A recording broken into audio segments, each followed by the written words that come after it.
আসসালামু আলাইকুম দর্শক, আবারও স্বাগত জানাচ্ছি রুমন স্বপ্নঘুরি চ্যানেল থেকে। আশা করি আপনারা ভালো আছেন।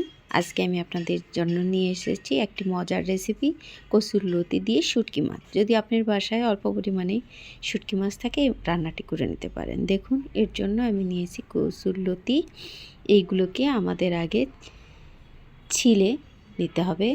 পরে যে স্কিনের যে আবরণটা থাকবে সেটাকে নিয়ে, যদি একটু মোটা হয় তো কেটে নিতে হবে।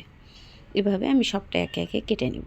আর এদিকে যে শুটকি মাছটা অল্প একটু তেল দিয়ে হালকা আঁচে এটাকে ভেজে নেব, এবং ভেজে নেওয়ার পর এতে আমি অ্যাড করে দেব সামান্য পরিমাণ পানি।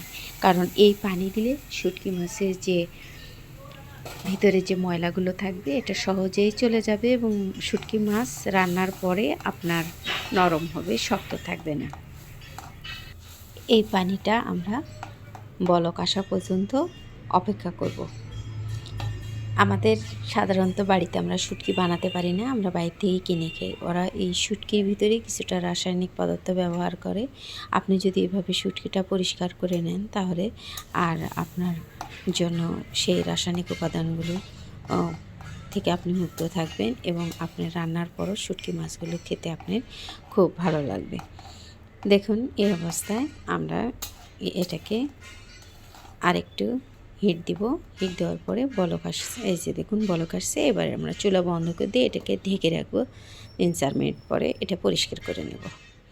আর এদিকে আমি কুচি করে আলু কেটে নিয়েছি 1 কাপ পরিমাণে, আর দিয়ে দিচ্ছি এখানে 250 গ্রাম কসুরলতি।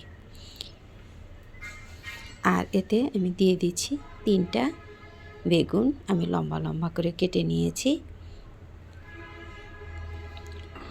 আপনি এটা শুটকি মাছ না, যে কোনোভাবে আপনি ছোটো মাছ দিয়েও রান্না করতে পারেন এইভাবে। আর এখানে আমি দিয়ে দিচ্ছি চিরা 8 থেকে 10টি কাঁচামরিচ, 2টা পেঁয়াজ। তবে আপনি পেঁয়াজের পরিমাণ বেড়ে দিতে পারেন, এবং মরিচটাও আপনার পছন্দ অনুসারে অ্যাড করবেন, তবে একটু ঝাল দিলেই ভালো হয়। আর দিয়ে দিলাম 1 চামচ পরিমাণে হলুদ গুঁড়া, 1 চামচ পরিমাণে ধনিয়ার গুঁড়া, এবং 1 টেবিল চামচ পরিমাণে লবণ, অর্থাৎ স্বাদ অনুসারে আপনি লবণ দেবেন, 2 টুকরো দারুচিনি। আর এখন আমি দিয়ে দিচ্ছি 1 টেবিল চামচ পরিমাণ আদা ও রসুন বাটা। আপনি যদি আলাদা আলাদা করে দেন, সেক্ষেত্রে পরিমাপ বুঝে দিতে হবে। আর দিয়ে দিচ্ছি 3 টেবিল চামচ পরিমাণে তেল। আমি এখানে সরিষার তেল ইউজ করেছি, আপনারা যে কোনো রান্নার তেল ব্যবহার করতে পারেন।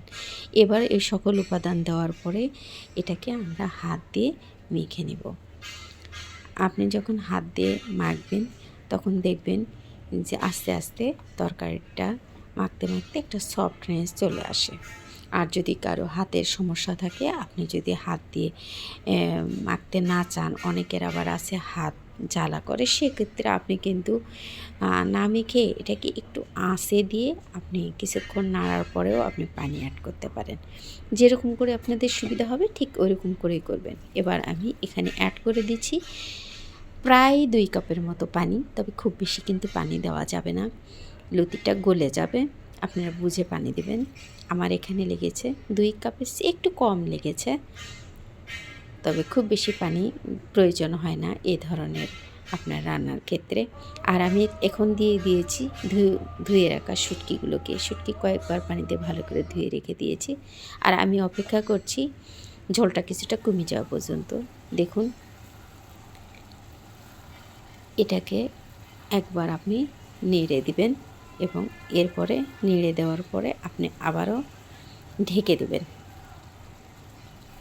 তবে আপনি মাঝে মাঝে কিন্তু এটা ঢাকনা তুলে নাড়িয়ে দেবেন। দেখুন, ঝোলটা সম্পূর্ণ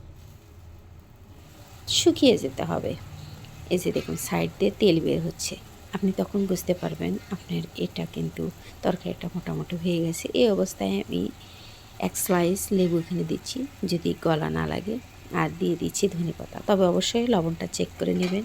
আমার রান্না প্রায় কমপ্লিট হয়ে গেছে। আপনি এটাকে ঢেকে 2-3 মিনিট রেখে পরিবেশন করুন।